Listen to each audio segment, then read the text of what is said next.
नमस्कार, आज की बात में आपका स्वागत है। आज एक बार फिर शॉर्ट वीडियो से फेक नैरेटिव बना, एक बार फिर सियासत हुई, फिर हंगामा मचा।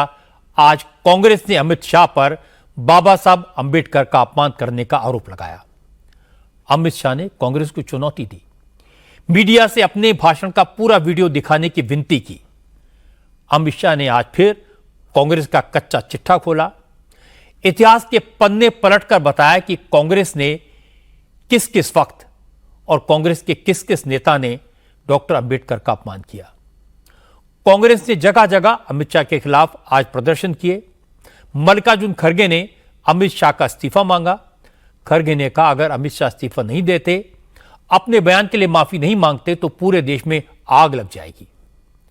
इसके बाद अखिलेश यादव, तेजस्वी यादव, उद्धव ठाकरे, अरविंद केजरीवाल, असदुद्दीन ओवैसी जैसे तमाम विरोधी दलों के नेता इसमें कूद पड़े। लेकिन अमित शाह ने कहा, उन्होंने बाबा साहब का कोई अपमान नहीं किया। कांग्रेस उनके बयान के एक हिस्से को काटकर लोगों को गुमराह करने की कोशिश कर रही है। अमित शाह ने कहा, वो और उनकी पार्टी बाबा साहब का सम्मान करती हैं। फिर उन्होंने गिनवाया कि प्रधानमंत्री नरेंद्र मोदी ने बाबा साहब अंबेडकर का मान बढ़ाने के लिए क्या क्या किया। यह सारा किस्सा अमित शाह के कल के राज्यसभा के भाषण से संबंधित है। अमित शाह करीब 85 मिनट बोले थे। कांग्रेस के नेताओं ने 85 मिनट की स्पीच में से 11 सेकंड का क्लिप काटकर उसे सोशल मीडिया पर वायरल किया। कंट्रोवर्सी खड़ी हो गई और अमित शाह पर डॉक्टर अंबेडकर के अपमान का इल्जाम लगा। लेकिन सवाल है, क्या वाकई में अमित शाह ने कुछ ऐसा कहा जिससे बाबा साहब का अपमान हुआ हो? क्या वाकई में अमित शाह की नीयत ठीक नहीं थी, या फिर कांग्रेस ने जानबूझकर झूठ फैलाया, आधे अधूरे बयान को हथियार बनाया? अमित शाह के पूरे बयान में क्या क्या कहा गया था, इन सब की चर्चा करेंगे। लेकिन पहले आपको यह दिखा देता हूं कि इस मामले में आज कैसे लोकसभा राज्यसभा में शोर शराबा हुआ, पार्लियामेंट के बाहर प्रोटेस्ट हुआ। कांग्रेस के नेता आज हंगामे की पूरी तैयारी से संसद पहुंचे थे। जैसे ही लोकसभा और राज्यसभा की कार्रवाई शुरू हुई तो दोनों सदनों में कांग्रेस के साथ साथ Samajwadi party, DMK, TMC, RJD और आम आदमी पार्टी के एमपीज ने अमित शाह के खिलाफ नारेबाजी शुरू कर दी। लोकसभा में कांग्रेस के मणिकम टैगोर और गौरव गोगोई ने मुद्दा उठाने की कोशिश की। स्पीकर ने इसकी परमिशन नहीं दी तो नारेबाजी शुरू हुई। राज्यसभा में विपक्षी नेता मल्लिकार्जुन खड़गे ने मोर्चा संभाला, अमित शाह के बयान पर चर्चा कराने की मांग की। बीजेपी के सांसदों ने विरोध किया तो हंगामा और बढ़ गया। हालांकि राज्यसभा के चेयरमैन जगदीप धनखड़ ने हाथ जोड़कर विपक्ष से अपील की कि वो सदन चलने दें, लेकिन कांग्रेस के नेता आज किसी की बात सुनने को तैयार नहीं थे। मल्लिकार्जुन खड़गे ने कहा, अमित शाह ने डॉक्टर अंबेडकर का मजाक उड़ाया, उनका अपमान किया, इसलिए उनको माफी मांगनी पड़ेगी। लेकिन नड्डा ने कहा, अमित शाह ने कांग्रेस को कल पूरी तरह एक्सपोज कर दिया। इससे परेशान होकर कांग्रेस के नेता अब झूठ के सहारे अपने पापों को छुपाने की कोशिश कर रहे हैं।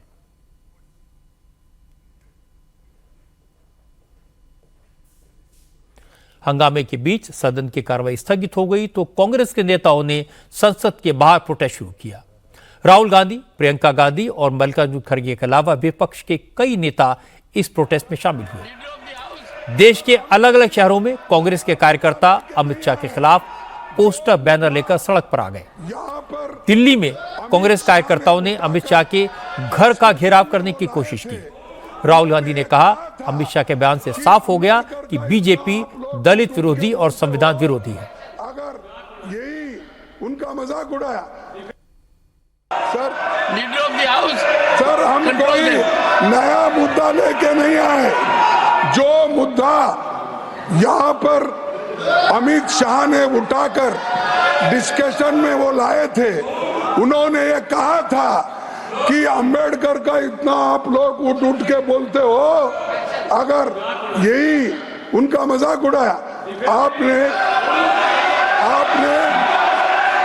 100 बार अगर ऐसी अगर ऐसा ही भगवान का नाम अगर लेते तो 7 जन्म में आप आप स्वर्ग को जाते, ये उनका कहना था। इसीलिए इन्होंने बाबा साहब अम्बेडकर का अपमान किया, संविधान का अपमान किया। सभापति महोदय जी, खड़गे जी फिर से मिसलीड कर रहे हैं हाउस को। मैं यही जो कह रहा हूँ, आप 10-12 सेकंड का वीडियो क्लिप को लेकर के किसी वक्त को आप बोल नहीं सकते हैं। हम ये आवाज को गुमराह उठाते करने की रहेंगे। कोशिश कर रहे हैं। और शाह जी ने ये जो अपमान अम्बेडकर का किया है, वो कभी हम सहन नहीं करेंगे, करने नहीं। ये दलित विरोधी सरकार है, संविधान विरोधी सरकार। सभापति जी, विपक्ष के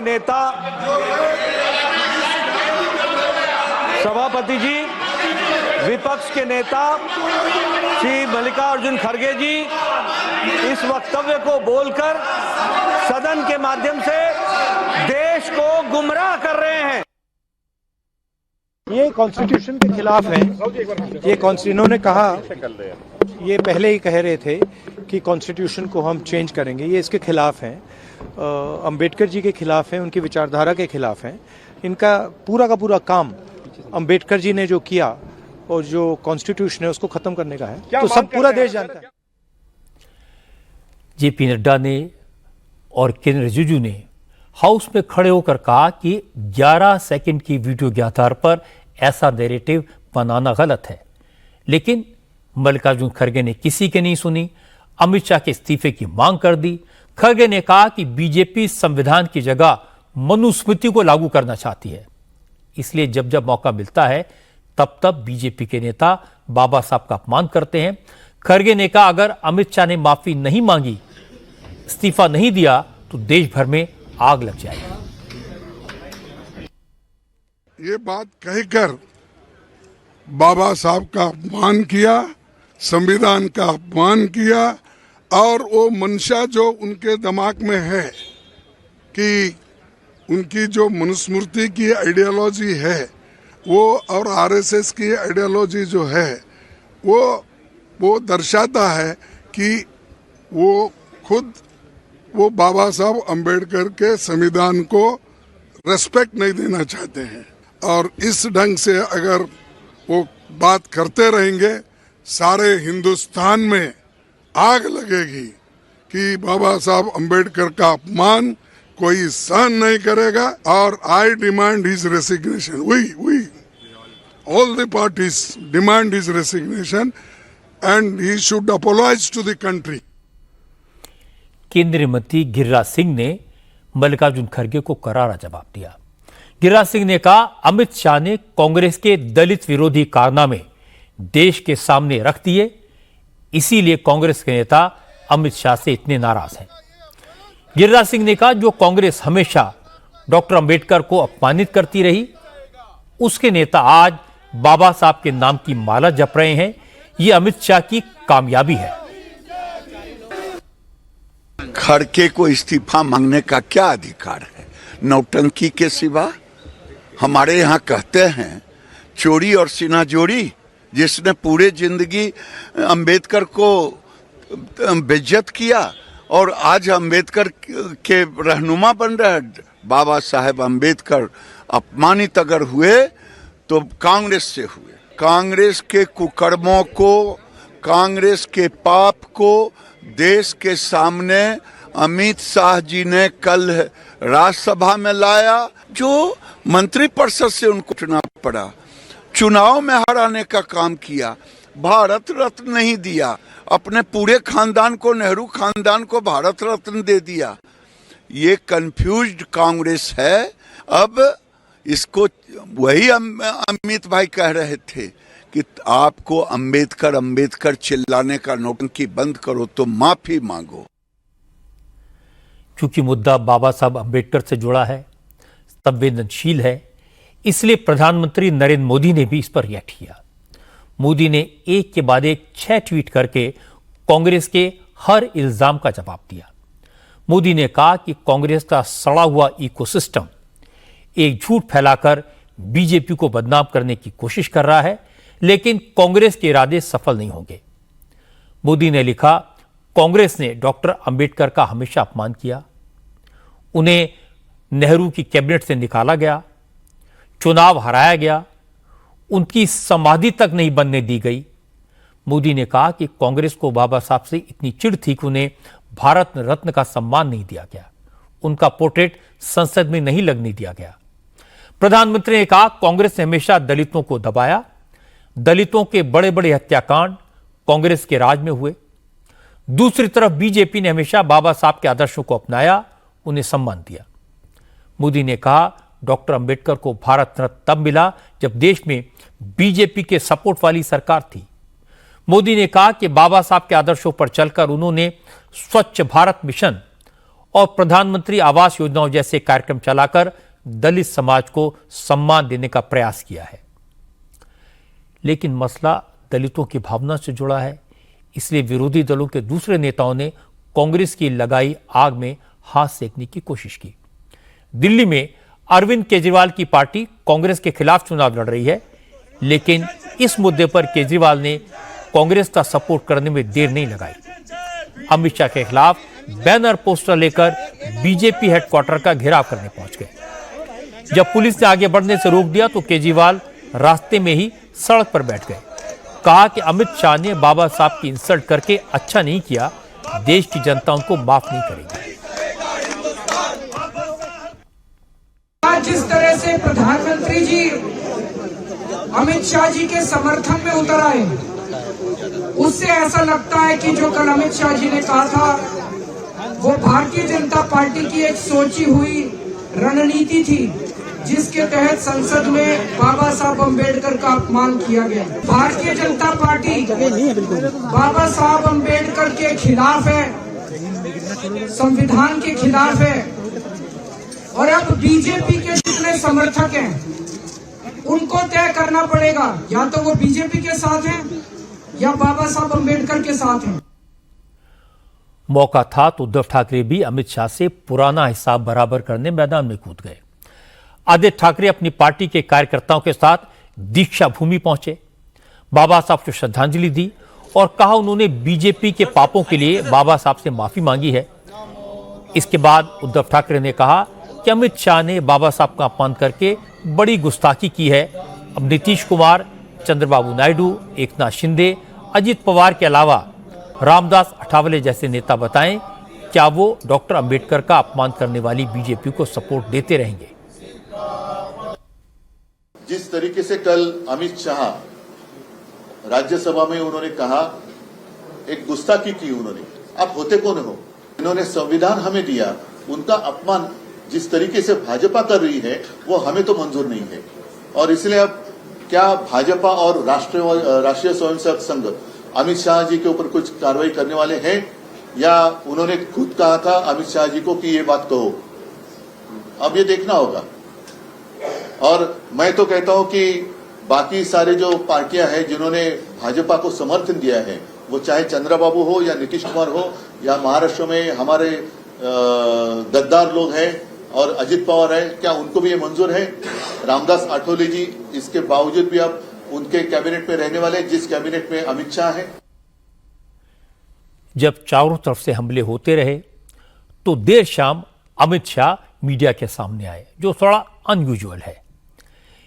बीजेपी अध्यक्ष JP Nadda, commerce minister Piyush Goyal, संसदीय कार्य मंत्री किरेन रिजिजू, आईटी और रेलवे मिनिस्टर अश्विनी वैष्णव के साथ अमित शाह ने प्रेस कॉन्फ्रेंस की।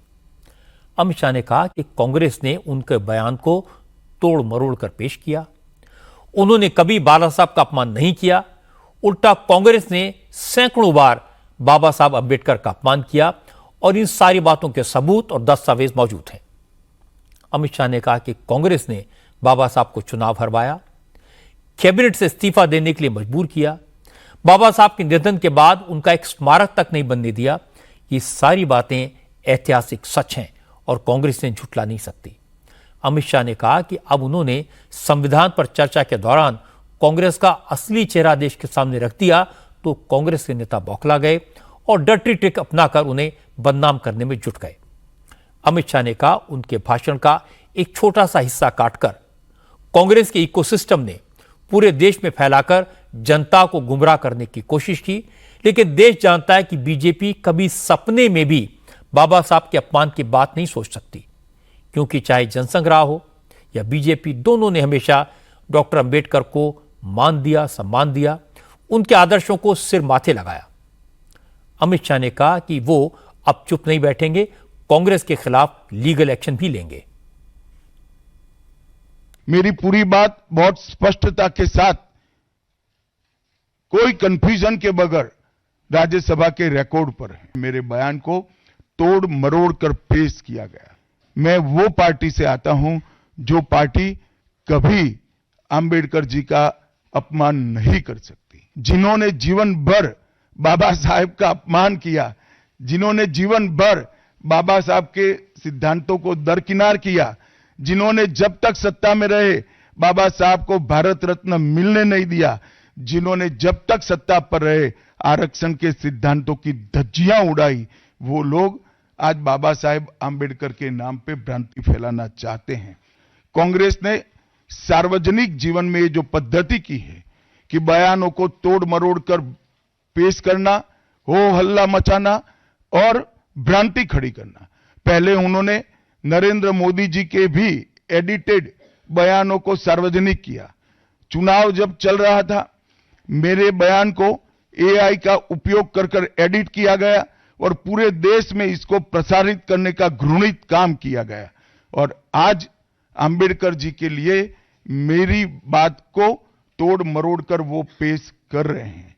मैं स्पष्टता के साथ कहना चाहता हूं, मीडिया को विनती भी करना चाहता हूं कि मेरा पूरा बयान जनता के सामने रखिए। मैं कांग्रेस के अध्यक्ष खरगे जी को भी कहना चाहता हूं, खरगे साहब, आपका तो कम से कम दायित्व बनता है, क्योंकि आप उस वर्ग से आते हो जो वर्ग के लिए बाबा साहब आंबेडकर जी ने पूरा जीवन समर्पित किया। आपने कम से कम कांग्रेस के एक कुत्सित प्रयास में सपोर्ट नहीं करना चाहिए था। मुझे बड़ा दुख है कि आप भी राहुल गांधी जी के दबाव में इसके अंदर शामिल हुए हो। खरगे जी मेरा इस्तीफा मांग रहे हैं, इनको आनंद होता है तो शायद मैं दे भी दूं, मगर इससे इनकी समस्या का अंत नहीं है। अभी 15 साल तक कम से कम उनको वही जगह पे बैठना है जहां वो बैठे हैं। खरगे साहब, मेरे इस्तीफे से आपकी दाल नहीं गलने वाली। अमित शाह ने बार बार कहा, उनके भाषण के एक छोटे से हिस्से को काटकर गलत रेफरेंस में पेश किया गया है। अमित शाह ने अपनी प्रेस कॉन्फ्रेंस में 3 बार कहा कि वो मीडिया से विनती करते हैं कि उनके पूरे बयान को दिखाया जाए, इससे पूरा सच अपने आप सामने आ जाएगा। हालांकि ये वीडियो ऑलरेडी पब्लिक डोमेन में है। राज्यसभा की कार्रवाई का कल का लाइव टेलीकास्ट भी हुआ था, जिसे पूरे देश ने देखा था। फिर भी मैं आपको अमित शाह की स्पीच का वो हिस्सा दिखा देता हूं जो डॉक्टर अंबेडकर पर था। अमित शाह की स्पीच के इसी हिस्से में शुरुआत के 11 सेकंड का वीडियो एडिट करके कांग्रेस के नेताओं ने सोशल मीडिया पर वायरल किया है। लेकिन जब आप पूरा बयान सुनेंगे तो आपको भी समझ में आ जाएगा कि अमित शाह ने बाबा साहब का अपमान किया था या नहीं। मान्यवर, अभी एक फैशन हो गया है, आंबेडकर आंबेडकर आंबेडकर आंबेडकर आंबेडकर आंबेडकर। इतना नाम अगर भगवान का लेते तो 7 जन्मों तक स्वर्ग मिल जाता। अच्छी बात है ना? सुनिए तो, सुनिए ना, आप सुनिए ना, मैं बताता हूं। हमें तो आनंद है कि आंबेडकर का नाम लेते हैं। आंबेडकर का नाम अभी 100 बार ज्यादा लो, परंतु साथ अर्थ में आंबेडकर जी के प्रति आपका भाव क्या है ये मैं बताता हूं। मान्यवर, आंबेडकर जी को देश की पहली कैबिनेट से इस्तीफा क्यों दे दिया?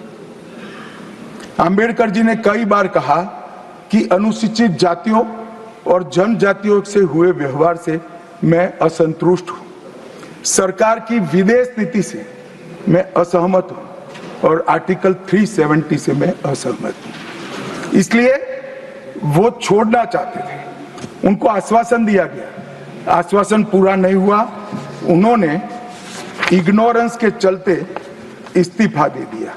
और एक श्री BC रॉय ने पत्र लिखा कि आंबेडकर और राजाजी जैसे 2 महानुभाव मंत्रिमंडल छोड़ेंगे तो क्या होगा, तो नेहरू जी ने उनको जवाब में लिखा है, राजा जी के जाने से तो थोड़ा बहुत नुकसान होगा, आम्बेडकर के जाने से मंत्रिमंडल कमजोर नहीं होता है। मान्यवर है विचार जो खड़गे जी कह रहे हैं ना, क्या आपत्ति है? जिसका विरोध करते हो उसका वोट के लिए नाम देना कितना उचित है? क्योंकि अब अंबेडकर जी को मानने वाले पर्याप्त संख्या में आ गए हैं, इसलिए आप अंबेडकर अंबेडकर कर रहे हो। मान्यवर, मुंबई के मेयर ने एक पत्र लिखा था कि मऊ में अंबेडकर जी का स्मारक बनाना चाहिए। मऊ में जो अंबेडकर जी का जन्म स्थान था, सुझाव लिखा। उन्होंने कहा आमतौर पर स्मारक निजी पहल से बनाने चाहिए, यदि सरकार किसी प्रकार की सहायता करती है तो वो उचित नहीं होगा। उनके कितने स्मारक बने साहब? कोई स्मारक अंबेडकर जी का नहीं बना, देश भर में नहीं बना। अंबेडकर जी के स्मारक कब बने? जब भारतीय जनता पार्टी सत्ता में आई, तब मऊ में डॉक्टर अंबेडकर के जन्म स्थान पर स्मारक बना, लंदन में अध्ययन करते थे वहां स्मारक बना, नागपुर में शिक्षा दीक्षावलित वहां बना, दिल्ली में महापरिनिर्वाण स्थल पर बना, और मुंबई में चैत्य भूमि में भी बन रहा है। हमने 5 तीर्थ बनाए महामानव। अमित शाह का पूरा भाषण सुनने के बाद यह साफ हो जाता है कि एडिटेड वीडियो से फेक नैरेटिव कैसे खड़ा किया जाता है। कांग्रेस ने 11 सेकंड का वीडियो दिखाकर यह फैलाने की कोशिश की कि अमित शाह ने बाबा साहब अंबेडकर का अपमान किया। अमित शाह ने इसीलिए मीडिया से उनका पूरा बयान सुनवाने की अपील की, क्योंकि पूरे भाषण में उन्होंने जो कहा, जो तथ्य उजागर किए, उनसे तो उल्टा यह साबित होता है कि कांग्रेस ने बार बार डॉक्टर अंबेडकर का अपमान किया।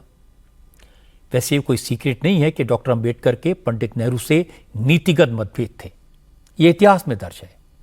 लेकिन आज सवाल यह नहीं कि फैक्ट्स क्या हैं, सवाल यह कि परसेप्शन क्या बनाया जा सकता है। इसीलिए अमित शाह को प्रेस कॉन्फ्रेंस करनी पड़ी, कांग्रेस और डॉक्टर अंबेडकर से जुड़ी सारी बातें फिर से कहनी पड़ी। अमित शाह इस बात को समझते हैं कि सोशल मीडिया में किसी भी अर्ध सत्य को वायरल करने की गजब की ताकत है। सांप को रस्सी और रस्सी को सांप दिखाने की ताकत है। कांग्रेस ने इसी का फायदा उठाने के लिए 11 सेकंड का वीडियो वायरल कर दिया। बीजेपी इसे इग्नोर कर सकती थी, पर दूध का जला छाछ को भी फूंक फूंक कर पीता है। लोकसभा चुनाव के दौरान कांग्रेस ने संविधान, आरक्षण और बाबा साहब अंबेडकर को लेकर एक नैरेटिव खड़ा किया था। लोगों को यह कहकर डराया था कि 400 पार का मतलब बाबा साहब के दिए आरक्षण को खत्म करना है। उस समय बीजेपी ने इसका काउंटर करने में देर कर दी थी, इसका नुकसान हुआ। लेकिन अब बीजेपी अलर्ट है, इस बार देर नहीं की। अमित शाह ने फ्रंट फुट पर आकर खेला, फेक नैरेटिव को एक्सपोज किया। 11 सेकंड की वीडियो के जवाब में 100 फैक्ट सामने रख दिए। अब कांग्रेस के लिए इसका जवाब देना मुश्किल हो जाएगा। अमित शाह चुप रह जाते तो बीजेपी को नुकसान हो सकता था, अब उल्टा होगा। अब बीजेपी ऑफेंसिव पर है। बाबा साहब और पंडित नेहरू के मतभेदों को, कांग्रेस द्वारा डॉक्टर अंबेडकर के अपमान के तथ्यों को घर घर प्रचारित किया जाएगा। अमित शाह राजनीति के चतुर खिलाड़ी हैं। जो बात संसद के सत्र के साथ खत्म हो जाती, वो अब दूर तलक जाएगी। इस मामले में एक और बात साबित होगी कि सोशल मीडिया फेक नैरेटिव खड़ा करता है और ब्रॉडकास्ट मीडिया पूरी बात दिखाकर पूरा सच सामने रखता है। वीडियो को एडिट करके अर्थ का अनर्थ कैसे किया जा सकता है, यह मैंने आपको दिखाया। अब आपको दिखाता हूं कि थोड़े से पैसे के लालच में कैसे लोगों की जिंदगी खतरे में डाली जाती है, कैसे सरकार की अच्छी खासी स्कीम को बदनाम किया जाता है। और यह काम गुजरात में हुआ। पता यह लगा कि प्रधानमंत्री जन आरोग्य योजना के तहत ऐसे लोगों का हार्ट ऑपरेशन कर दिया गया जिन्हें दिल की कोई बीमारी नहीं थी।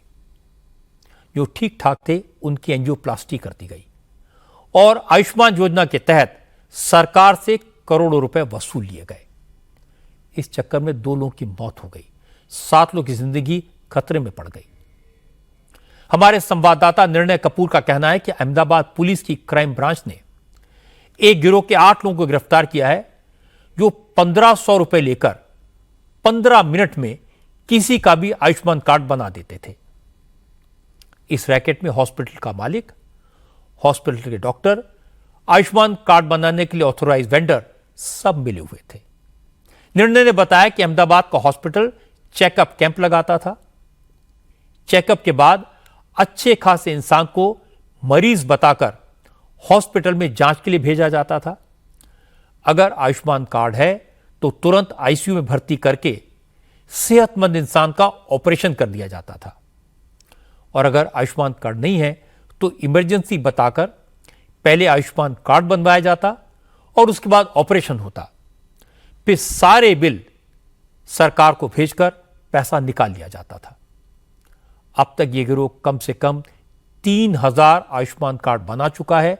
16 करोड़ की राशि प्रधानमंत्री जन आरोग्य योजना के तहत निकाल चुका है। हमें अलग अलग सोर्सेज के थ्रू पता चला कि जहां कैंप ख्याति हॉस्पिटल लगाता है, वहां पे अगर जो पेशेंट्स हैं उनके पास पीएमजेवाई कार्ड नहीं है तो ये लोग हॉस्पिटल में जाके उस कार्ड की बनाने की व्यवस्था भी करते हैं। उस दिशा में हमने आगे तपास की तो मेहुल पटेल करके जो पीएमजेवाई पोर्टल ख्याति का ऑपरेट करता था, उसको पूछा तो उसने बताया कि जैसे ही कोई पेशेंट ख्याति में लाया जाता है, पहला काम होता है कि उसका पीएमजेवाई में नाम है क्या नहीं है। अगर नहीं है तो वो चिराग राजपूत या कार्तिक पटेल के पास लेके जाता था। कार्तिक पटेल जो ख्याति हॉस्पिटल का 51% का मालिक है, चिराग राजपूत जो अभी जुडिशियल कस्टडी में है और पहले वाली तपास में मुख्य सूत्रधार था, वो एक निमेश करके लड़का है, उसको संपर्क करता था और निमेश 1500 रुपये लेके उसका पीएमजेवाई कार्ड बना के मेहुल को भिजवाता था और फिर उसके ऊपर वो लोग सर्जरी करते थे और क्लेम करते थे। तो ख्याति हॉस्पिटल को जैसे वहां से कैंप से पेशेंट्स लेके आते थे, उनको ऐसा डराया जाता था कि आपकी सर्जरी की बहुत ज्यादा इमरजेंसी है, तो 2-3 दिन वो पेशेंट वेट ना करे, मन चेंज ना हो, तो इमीडिएटली वो 15 मिनट में पीएमजेवाई कार्ड बना के उसकी सर्जरी की जाती थी और क्लेम किया जाता था। आप इन घोटालेबाजों की डिटेल सुनेंगे तो हैरान रह जाएंगे। सरकार आयुष्मान योजना के तहत गरीबों को 5 लाख तक के मुफ्त इलाज की सुविधा देती है। गरीबों को आयुष्मान कार्ड बनाने में दिक्कत ना हो, इसलिए आयुष्मान कार्ड बनाने का प्रोसेस सिंपल रखा गया है। अगर किसी का नाम खाद्य सुरक्षा योजना या गरीबों के लिए चलने वाली किसी भी योजना के तहत दर्ज है तो आयुष्मान पोर्टल पर जाकर सिर्फ आधार कार्ड की कॉपी अपलोड करनी पड़ती है। अगर डेटा मैच हो गया तो तुरंत आयुष्मान कार्ड बन जाता है। लेकिन अगर किसी का डेटा मैच ना हो या फिर उसका नाम किसी योजना में रजिस्टर्ड ना हो तो ऐसे लोगों को अपने डॉक्यूमेंट वेरिफिकेशन के लिए आयुष्मान कार्ड सेंटर जाना पड़ता है। डॉक्यूमेंट वेरिफिकेशन का काम सरकार ने एक प्राइवेट एजेंसी को दिया हुआ है। गुजरात में यह काम एंसर कम्युनिकेशन प्राइवेट लिमिटेड के पास है। निर्णय कपूर ने बताया कि ख्याति हॉस्पिटल के मालिक ने इस एजेंसी के साथ भी 60 गांठ कर रखी थी। जिन लोगों के पास आयुष्मान कार्ड नहीं होता था, उन्हें भर्ती करने के बाद सबसे पहले इस एजेंसी के पास उनके दस्तावेज भेजे जाते थे। 15 मिनट में आयुष्मान कार्ड बनकर आ जाता था और उसके बाद आयुष्मान योजना के तहत ऑपरेशन कर दिया जाता था। जब पूछताछ में ये सारी बातें सामने आई तो पुलिस अफसरों को यकीन नहीं हुआ।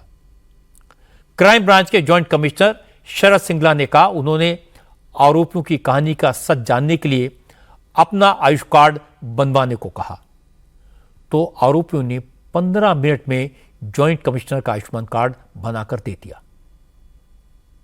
लेयर 1 पे जो गुजरात का हेड है निखिल पारिक, उसने मास्टर लॉगिन आईडी जो अभी क्रिमिनल्स हैं जो हमने यहाँ 6 लोग डिटेन किए हैं, अशफाक, इमरान, इम्तियाज और निमेश, इनको वो 10,000 रुपये महीने में वो आईडी देता था, ताकि कोई भी रिक्वेस्ट आए तो ये लोग अपने लेवल पे ही उसको अप्रूव कर सकें।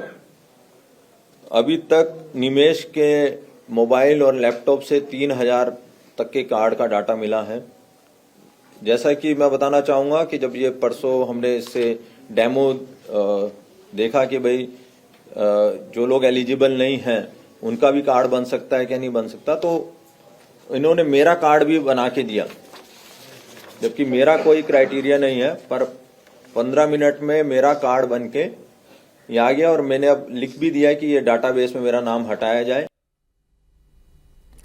जब 15 मिनट में जॉइंट कमिश्नर साहब का आयुष्मान कार्ड बन गया तो शक की गुंजाइश कहां बचती है। लेकिन आपको यह जानकर आश्चर्य होगा कि आयुष्मान कार्ड बनाने वाली कंपनी ने सिर्फ 10-10 हजार रुपए के लिए लोगों की जिंदगी के साथ खिलवाड़ किया।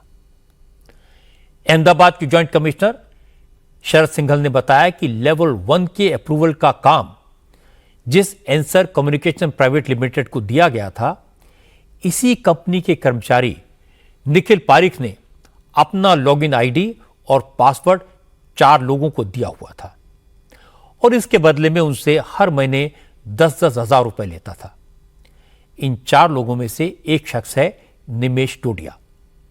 निमेश डोडिया ने ख्याति हॉस्पिटल के मालिक से मिली भगत की हुई थी। ख्याति हॉस्पिटल अपने यहां लोगों को भर्ती करके उनका डेटा निमेश डोडिया के पास भेजता था और निमेश 1500 रुपए लेकर 15 मिनट में आयुष्मान कार्ड बनाकर ख्याति हॉस्पिटल के पास भेज देता था। जॉइंट कमिश्नर शरद सिंगला ने बताया जिन 8 लोगों को अरेस्ट किया गया है उनके कंप्यूटर से 3,000 लोगों का डेटा मिला है। अब इस बात की जांच की जा रही है कि इस गिरोह ने अब तक कितने लोगों के फर्जी आयुष्मान कार्ड बनाए और सरकार से इसके एवज में कितना पैसा वसूला गया। इनके अलग अलग व्हाट्सएप ग्रुप चलते थे, आयुष्मान भारत, आयुष्मान एडमिन, एसके गुप्ता, इसी प्रकार से टेलीग्राम ग्रुप चलते थे और बहुत सारे पोर्टल्स थे, print my card, gold card प्रिंट.in, shahapproval.in, इस टाइप के पोर्टल्स भी थे। उन पोर्टल्स पे अगर आप अपना रिक्वेस्ट डालो उन पे और अपना आधार कार्ड नंबर डालो तो वो 500 या 1000 रुपये डिजिटल पेमेंट के थ्रू लेते थे और फिर 5-10 मिनट में आपको कार्ड बना के दे देते थे।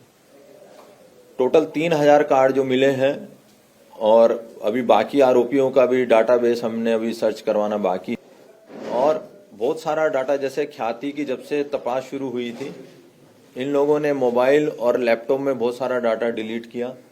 उस डाटा को भी डीसीपी क्राइम साहब ने काफ़ी सफलतापूर्वक रिट्रीव किया है और उस डाटा के बेसिस पे हम आगे इसकी तपास करेंगे और ये 3,000 कार्ड में कितना क्लेम हुआ है, हॉस्पिटल से कौन कौन से कितने कार्ड इशू किए गए हैं, खुद के कार्ड किए गए हैं, हॉस्पिटल में एडमिट होने के बाद कार्ड बनवाया गया, उससे पहले का था, और ये एलिजिबल हैं क्या नहीं है, इन सब मुद्दों की तपास होगी।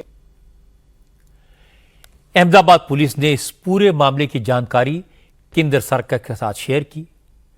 क्योंकि एजेंसी ने लॉगिन आईडी डिस्ट्रीब्यूट किए थे, सॉफ्टवेयर की कोडिंग को बदला था, इसलिए सरकार ने सबसे पहले पोर्टल की खामियों को दूर किया। आज दोपहर 2 बजे पोर्टल को पूरी तरह से अपडेट कर लिया गया। पीएमजेएवाई योजना के सामने आई इन खामियों के बाद गुजरात के सारे हॉस्पिटल्स का ऑडिट किया जा रहा है। 2 हॉस्पिटल्स का लाइसेंस सस्पेंड किया गया है, जबकि 2 हॉस्पिटल्स पर पेनल्टी लगाई गई है। ख्याति हॉस्पिटल को ब्लैकलिस्ट कर दिया गया है क्योंकि इस सारे खेल का पर्दाफाश ख्याति हॉस्पिटल के कारनामे से हुआ। जांच हुई तो पता चला इस हॉस्पिटल की कमाई का 70% हिस्सा प्रधानमंत्री जन आरोग्य योजना इस स्कीम से आता था। इस घोटाले की जानकारी हमारे संवाददाता निर्णय कपूर ने पहली बार 11 नवंबर को दी थी। वो उसके बाद से इस मामले की तहकीकात में लगे थे। निर्णय ने बताया कि ख्याति हॉस्पिटल के डॉक्टर और मैनेजमेंट आयुष्मान भारत के बेनिफिशियरीज को टारगेट करते थे। ग्रामीण इलाकों में फ्री हेल्थ चेकअप कैंप लगाते थे, जांच की फर्जी रिपोर्ट दिखाकर लोगों को डरा देते थे, तुरंत हॉस्पिटल में एडमिट करके उनका ऑपरेशन कर देते थे और बिल सरकार को भेज देते थे। निर्णय ने बताया कि 11 नवंबर को ख्याति हॉस्पिटल के डॉक्टर्स ने महसाणा जिले के बोरीसाणा गांव में हेल्थ चेकअप कैंप लगाया और 19 लोगों से कहा कि उनके हार्ट में प्रॉब्लम है, उनकी एंजियोग्राफी होगी। इसके लिए उन्हें अहमदाबाद लाया गया। अहमदाबाद में सभी 19 लोगों की एंजियोग्राफी की गई। जिन 7 लोगों के पास आयुष्मान कार्ड था, उनकी एंजियोप्लास्टी तुरंत करके उनके हार्ट में स्टेंट डाल दिया गया। इन 7 लोगों में से 2 की तुरंत मौत हो गई। मरीजों के परिजनों ने हंगामा किया, हॉस्पिटल में तोड़फोड़ की, तो असलियत सामने आई। गुजरात के हेल्थ मिनिस्टर ऋषिकेश पटेल ने इस मामले की जांच के आदेश दिए। हेल्थ डिपार्टमेंट के साथ अहमदाबाद पुलिस की क्राइम ब्रांच ने मामले की जांच शुरू की, तो जो जानकारी सामने आई वो चौंकाने वाली थी। पता ही चला कि ख्याति हॉस्पिटल ने जैसा कैंप महसाणा के बोरीसाणा गांव में लगाया था, वैसे 12 कैंप और भी लगाए थे और दर्जनों लोगों के बेवजह ऑपरेशन किए गए। मामला सामने आने के बाद ख्याति हॉस्पिटल का मालिक Kartik Patel, CEO Rahul Jain, marketing officer Bilind Patel और डॉक्टर चिराग राजपूत समेत हॉस्पिटल के कई डॉक्टर फरार हो गए। पुलिस ने सबके लिए लुकआउट नोटिस जारी किए हैं। 11 नवंबर को जब ख्याति हॉस्पिटल में 2 मरीजों की मौत हो गई तो उनके परिजनों ने बहुत हंगामा किया था। उस दिन भी निर्णय कपूर उस हॉस्पिटल में गए थे। उस दिन वहां क्या हालात थे, मरीजों के रिश्तेदारों ने क्या बताया, ये आज सुनने की जरूरत है। मेरे मम्मी पापा है। हाँ, मेरी मम्मी तो कोई प्रॉब्लम नहीं है, लेकिन मेरे पापा आईसीयू में है। आईसीयू में है। और तो क्या हुआ क्या था? मेरे जो गाँव में जो परसों उसका कैंप था ना, तो उसमें वो सब कुछ रिपोर्ट निकाला था ईसीजी का, तो उसमें मेरी मम्मी को कुछ दिक्कत दिखी थी उनको। तो मेरे पापा मेरी मम्मी को साथ में लेके आए। मेरे पापा को कोई तकलीफ नहीं थी, उनका ईसीजी भी हुआ, उनको कोई तकलीफ नहीं थी। मेरे पापा मेरी मम्मी को लेके आए थे, तो वो ऐसा बोल रहे थे कि आपका रिपोर्ट डिटेल में निकालना है वहाँ पे हॉस्पिटल जाके, क्योंकि आपको जो प्रॉब्लम है तो डिटेल में रिपोर्ट निकालेंगे। बाद में रिपोर्ट तो निकाला नहीं है, उन लोगों ने क्या किया, किसी को इन्फॉर्म भी नहीं किया है, सीधा एंजियोग्राफी कर दिया है जिसको प्रॉब्लम आया, और उसको गुजराती में बोल दिया कि कचरा साफ कर रहे हैं आपका। ऐसा बोला नहीं एंजियोग्राफी वर्ड सभी ने सुना होता है। उन लोगों को बेचारे किसी को पता नहीं था। उसके लिए उनकी क्या कंडीशन बताई जा रही है? मैं सुबह मेरे पापा को मिला हूँ, मेरे पापा थोड़ा स्थिर है, मेरे पापा को कोई तकलीफ नहीं है, लेकिन अभी क्या है, कोई अथॉरिटी जवाब नहीं दे रही है। अभी सपोज कोई डॉक्टर भी नहीं है, तो उनको कुछ प्रॉब्लम हुआ, दो मरीजों की तो ऑलरेडी मौत हो चुकी है, तो मेरे पापा को भी कुछ हुआ, तो इसकी जिम्मेदारी किसकी? ख्याति हॉस्पिटल के डॉक्टर्स ने पैसे कमाने के लालच में जबरदस्ती मरीजों के ऑपरेशन किए। इस मामले में 2 लोगों की मौत हो गई। ऑपरेशन के बाद जिस शख्स की मौत हुई, उसकी बहन ने कहा उनके भाई को किसी तरह की कोई प्रॉब्लम नहीं थी। गांव से हॉस्पिटल की तरफ से कैंप लगाया गया था, उनका भाई उसमें गया, वहां कई लोगों का जबरन ऑपरेशन कर दिया गया। कड़ी बोरीसना गांव है, वहाँ बोरीसना में गांव में बाहर ये हॉस्पिटल का कैंप लगा हुआ था। वो कैंप में सब ऐसे बोल रहे थे कि आप चेकअप कर रहे हो, मेडिकल चेकअप ये वो, फिर आप वो फॉर्म दे रहे थे कि आप हमारी हॉस्पिटल में आओ, हॉस्पिटल में हम चेकअप भी आपको फ्री करवाए, वो गवर्नमेंट जो कार्ड दे रहे वो कार्ड भी हम देंगे, उस तरह से वो बोला था। तो गांव के लोग हैं, समझो आए सब लोग। मेरा जो रिलेटिव है वो मेरे कजिन भाई है जिसकी डेथ हो गई है। गांव में से टोटल 8 पर्सन लोग आए थे, उसमें 2 पर्सन की डेथ हो गई है, 6 पर्सन एडमिट है, लेकिन उनका भी कोई पता नहीं कि उनकी कौन सी सर्जरी हुई है, कौन सा उनको ऑपरेशन हुआ है, अब कैसे है, क्योंकि कोई डॉक्टर अवेलेबल नहीं है, हॉस्पिटल की कोई रिस्पॉन्सिबिलिटी नहीं है, क्योंकि कल रात से डेथ हो गई है, तो स्टाफ तो कोई अवेलेबल यहाँ पे है ही नहीं। एक मरीज के बेटे ने बताया उनके पिता का जबरदस्ती हार्ट ऑपरेशन तो किया गया, उनसे इसकी परमिशन तक नहीं ली गई। हॉस्पिटल ने उनसे ऑपरेशन के लिए 14,000 रुपए अलग से वसूल किए। ये मेरे फादर एडमिट है। क्या कहकर यहाँ पर लाया गया था? वो कल मेरे गांव में कैंप किया था कुछ, मुझे तो मालूम नहीं है, तो उसने मुझे कल कॉल आया कि मुझे वो टेस्ट बेस्ट किया है और इससे जैसे जो लाए यहाँ पे और वो कुछ किया नहीं है फिर बाद में यहाँ पे लाए एडमिट किया कि एंजियोग्राफी किया, मेरे में मैसेज भी आए, पैसे कट गए, वो मालूम नहीं मुझे। वो कोई कितने पैसे कटे आपके? वो 14,000 रुपये का मैसेज आया मेरे खाते में। और कोई कंसेंट लिया गया था आपसे? कुछ नहीं, मुझे मालूम ही नहीं है सब कुछ भी हमको। तो ये मतलब गलत तरीके से हाँ, पैसे बना के लिए ऐसा ही है, पैसे के लिए ही किया है सबने। बहुत सारे दूसरे भी पेशेंट्स हैं, उनके साथ भी ऐसा हुआ? सबके साथ ऐसा ही हुआ है, सबके साथ एंजॉय किया, दूसरा कुछ किया ही नहीं है उसके साथ, किसी के भी साथ। उसमें 2 लोग एक्सपायर हो गए इसमें। उसी वक्त जब हमारे संवाददाता निर्णय कपूर ने हॉस्पिटल का पक्ष जानने के लिए ख्याति हॉस्पिटल के मेडिकल एडमिनिस्ट्रेटर से बात करने की कोशिश की तो वो जवाब देने में कतराते रहे। उन्होंने कहा जांच चल रही है, उन्हें जो कुछ कहना होगा वो पुलिस के सामने कहेंगे।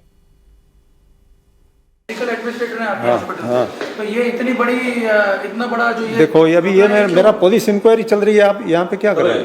नहीं, आपकी पुलिस इंक्वायरी तो चल रही है, नहीं मतलब पुलिस इंक्वायरी मतलब पुलिस में से पूछताछ कर रहे हैं। उनके रिलेटिव जवाब चाहते हैं, उनको तो कुछ पता ही नहीं हो क्या रहा है। तो वो देंगे ना जवाब, देंगे। मेडिकल एडमिनिस्ट्रेटिव इंचार्ज है यहाँ पे। मैं यहाँ पे नौकरी करता हूँ, मैं सब जवाब के लिए ही इधर बैठा हूँ। डिसीजन किसने लिया इस तरह से 19 लोगों का प्रोसीजर करने का? वो सब अंदर इंक्वायरी हो गई है उसकी। नहीं, क्या वजह क्या थी, क्या किस प्रकार से मतलब ये चल रहा है पूरा काम? थोड़ी खोदी ने आपको नाम मई गई तुमने? हाँ, आपका शुभ नाम क्या है? मैंने बोला आपको, मेरे को ये इनको जवाब देने दो। ये फिर आप बात करेंगे बाद में। इस तरह से अवॉइड करने से तो कुछ नहीं होगा। यहाँ आप देख सकते हैं कि जो हॉस्पिटल अथॉरिटीज़ हैं वो किसी भी तरह से ना तो रिलेटिव्स को और ना ही मीडिया के लोगों से बात करने को तैयार हैं। अहमदाबाद के हॉस्पिटल की यह रिपोर्ट सबूत है इस बात का कि लोगों की भलाई के लिए बनी अच्छी से अच्छी योजना को भी पैसा कमाने के लालच में मौत और लूट की स्कीम में तब्दील किया जा सकता है। प्रधानमंत्री जन आरोग्य योजना जब बनाई गई थी तो उस समय बहुत सारे सेफ गार्ड लगाए गए थे, जैसे आयुष्मान कार्ड होना जरूरी है, कार्ड का अप्रूवल भी आवश्यक है, आधार कार्ड और गरीबी की सीमा रेखा के नीचे होने के प्रूफ से उसका डेटा मैच होना चाहिए। पर योजना बनाने वालों ने कभी नहीं सोचा था कि जो लोग करप्शन करते हैं वो हर सेफ गार्ड का तोड़ निकाल लेते हैं। ये लोग थोड़ा सा पैसा कमाने के लालच में इतने अंधे हो जाते हैं कि उन्हें इस बात की भी परवाह नहीं होती कि उनके कारण किसी मासूम की जान जा सकती है। लेकिन ये कभी नहीं सोचना चाहिए कि आयुष्मान योजना बुरी है। इसमें लूपहोल ढूंढकर बेईमानी करने वाले बुरे हैं। इस तरह की गड़बड़ी सिर्फ एक हॉस्पिटल ने एक एजेंसी के साथ मिलकर की, लेकिन घोटाला एक्सपोज हो गया। इससे इस योजना को और फुल प्रूफ बनाने का रास्ता खुलेगा। अगर आपको आयुष्मान योजना में कहीं बेईमानी होती दिखाई दे, कोई जन आरोग्य योजना के तहत इलाज के लिए पैसा मांगे या फिर आपके नाम से किसी और ने कार्ड बनवा लिया हो, तो इसकी जानकारी PMJY पोर्टल पर दे सकते हैं या अपनी शिकायत जिले की हेल्थ अथॉरिटी से कर सकते हैं। पुलिस को भी इसकी खबर दे सकते हैं। हम भी ऐसी योजनाओं पर नजर रखते हैं।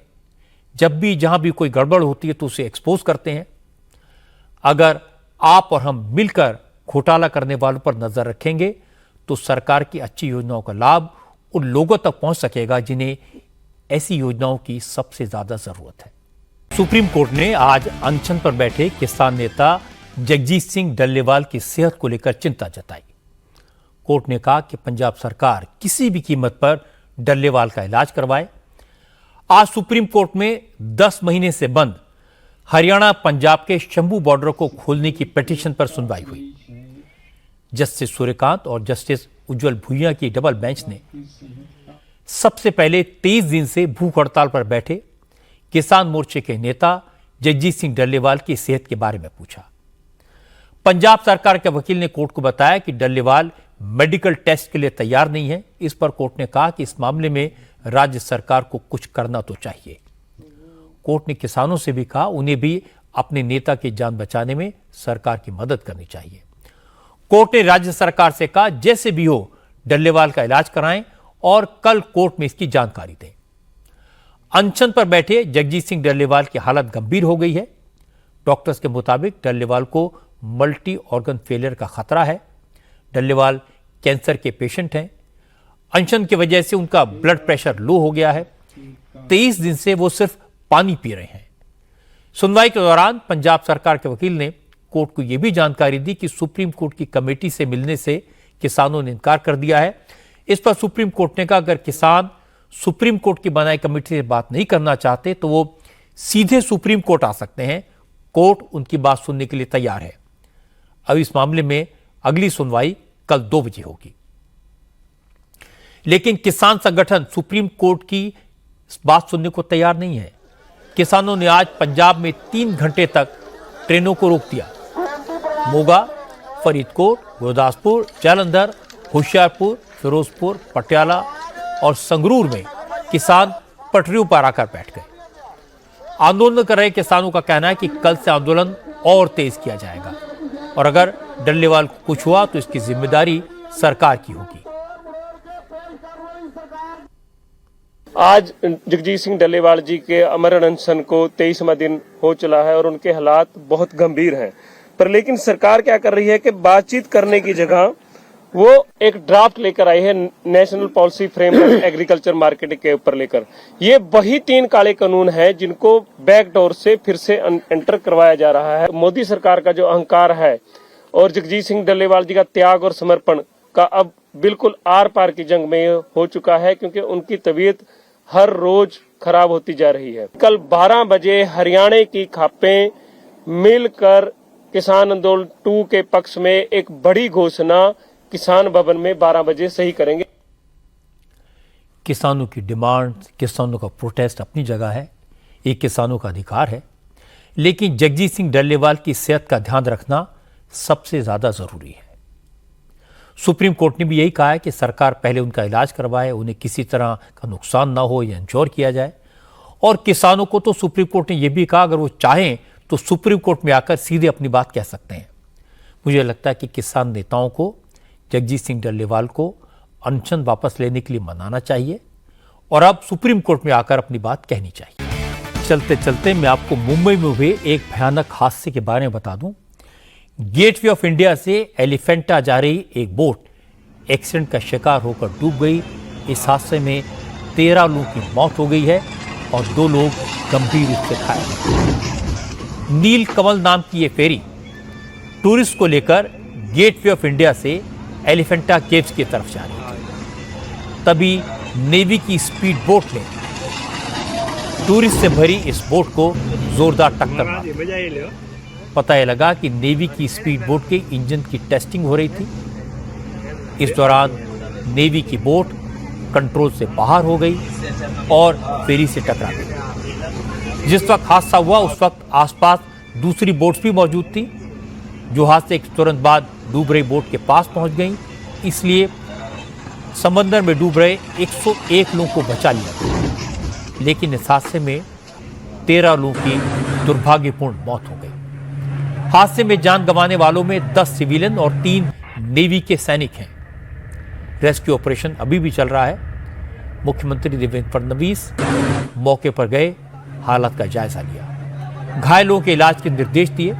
फडणवीस ने कहा फिलहाल सरकार का फोकस लोगों को बचाने पर है, लेकिन इस हादसे की पूरी जांच पुलिस भी करेगी और नेवी भी करेगी। मुंबई के पास समुद्र में जो बुचर आइलैंड है वहां पर आज 3:55 पर नीलकमल नाम की एक जो प्रवासी वेसल थी उसको नौदल की एक बोट टकराने से एक बहुत बड़ा अपघात हुआ है, एक्सीडेंट हुआ है। इस एक्सीडेंट में तकरीबन 101 लोगों को सुरक्षित बचा लिया गया है, किंतु 13 लोगों की मृत्यु इसमें हुई है।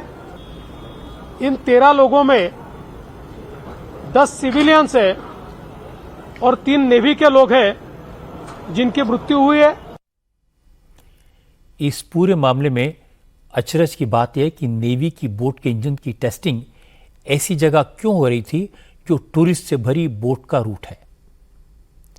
ये कोई टेस्टिंग जोन तो है नहीं, फिर नेवी ने यहां अपनी बोट के इंजन की टेस्ट की परमिशन क्यों दी, कैसे दी, इसकी भी जांच होनी चाहिए।